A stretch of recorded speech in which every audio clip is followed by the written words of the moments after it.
I know I've done a lot of videos on Donald Trump, but I wanted to add some more information and personal information. And oh yeah, please like and follow my videos. It'll help me to stay motivated to do more of them. But I lived in North Jersey for a large portion of my life, and Donald Trump had casinos in Atlantic City, Trump Plaza, Trump Marina, Trump Casino. And my parents used to go to Atlantic City all the time, and a lot of other people. There were busloads of senior citizens that would go on these casino deals where they'd have a lunch and a meal, and so much money towards gambling, and they would stand there and gamble their Social Security checks. And he was a well-known character. And people that would come into the gas station, some of them, they said they dealt in Atlantic City, and I said, "Oh, the casinos." I said, "With Trump," and they said, "Well, with Trump, he has a reputation in Atlantic City that if you do business with him, when you're all done, he'll make you a new deal, and he kind of like doesn't give you the money he promised." And it was reputed that when people did construction for him, he even supposedly had people come from Poland who were construction people, and they would build a building that he would go bankrupt and leave them holding the bag. Well, this was the reputation. But this is what I heard a lot of times. And I know that he was born into money. He didn't have to apply for a job or satisfy a coworker, and everybody did things for him.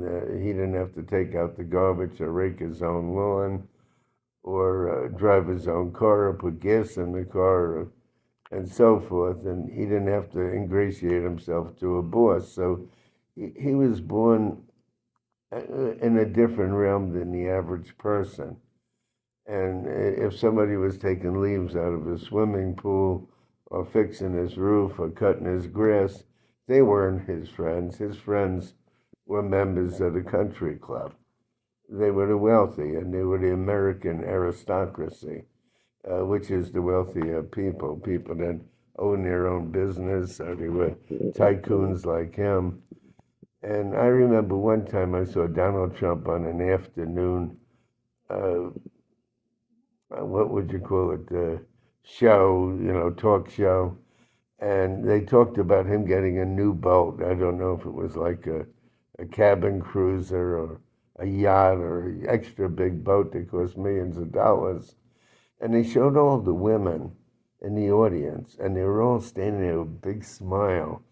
And there was an old Navy term which is a little vile, and they call it a shit-eating grin. They all smiled at him like he should choose them, and then he would take them for a boat ride. I guess they looked at him as Prince Charming, and even if he wasn't charming, he had a lot of money in a boat. And then I was watching boxing, which is one of the things I do, and they had Donald Trump and this guy, Kevin Kelly, who Donald Trump favored and saw his fights before.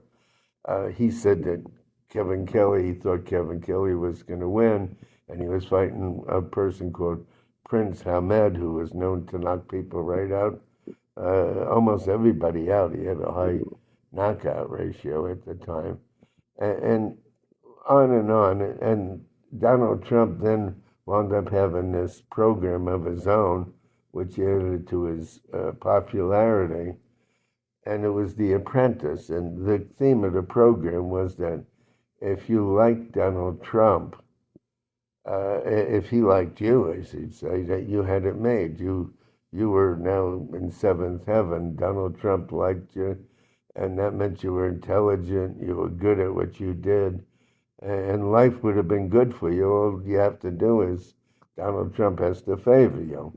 And then if he didn't like what you did, he would fire you. And he would hire and fire people, and when he became president, he was hiring and firing people almost right away. It was like a rerun of The Apprentice, but it was when he became president. And there was this guy, I think Scabatucci, whatever, who was the mayor of a city, I don't remember which one. He even said he got hired and fired in 11 days, and they never gave him a chance. And then I remember when Donald Trump became president, that he was sitting there with a red cap on. And there was this whole group of people, a huge crowd. He had a huge cult following. And they were yelling, lock her up, talking about poor Hillary Clinton. And I wonder if Hillary Clinton was hiding behind her covers, wondering if this madman and his cronies were going to do something to her. They were so outrageously. It reminded you of a hangman and a lynch mob. They were like really into it. Lock her up, lock her up. And then I did a video years ago, which I said, and I said that in 2017, it's on YouTube and whatever, that Trump had the numbers of a revolutionary. And I said George Washington threw England out of the United States with the American Revolution, and he had those numbers. But I said controversy and problems will follow Trump all of his life. And it was when he was very young into the presidency, and he seemed like he was going to be there forever. I said that. And I also did a video, and I said he'd be a one-term president. And during one of my videos, I said that he took away Obamacare from millions of people. And I said his reputation could be that he helped the United States, the country, without helping the average person. But neither here nor there. There's all this January 6th in the news type of thing. And he tried to get them to overturn the election. And he said to the people they should take back the country. And you had the Capitol building insurrection on January 6th. And like I said, I did a video on Trump also called The Juggler. And I said that he's a public person, he's an exhibitionist, and he'll always be in front of people. And he doesn't care if you like him or not as long as you watch him. What does a juggler do? A juggler is an exhibitionist. And I said, with his numbers, and I don't want to confuse people, a Kabbalistic astronumerologist, and I'm a psychic clairvoyant. So they'll say, well, what's that? That tongue ties you. What it is isn't as important as what I'm saying. That's the important thing. But the point that I said was he was a public person that was a juggler, an exhibitionist, and controversy will follow him all of his life. And he has the need to be needed. And he has what they call Virgo numbers.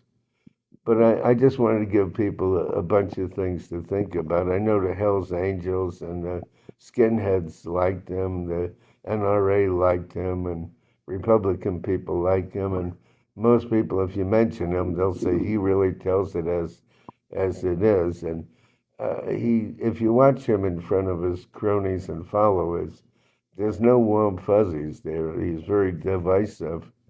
And it's not up to me to judge him. Let history judge him and say what Donald Trump did and what he was. I'm just saying what I see and what I feel. I have nothing against him. He may be a great man, and maybe some of the things I said may be an injustice. But let's see what history writes about Donald Trump.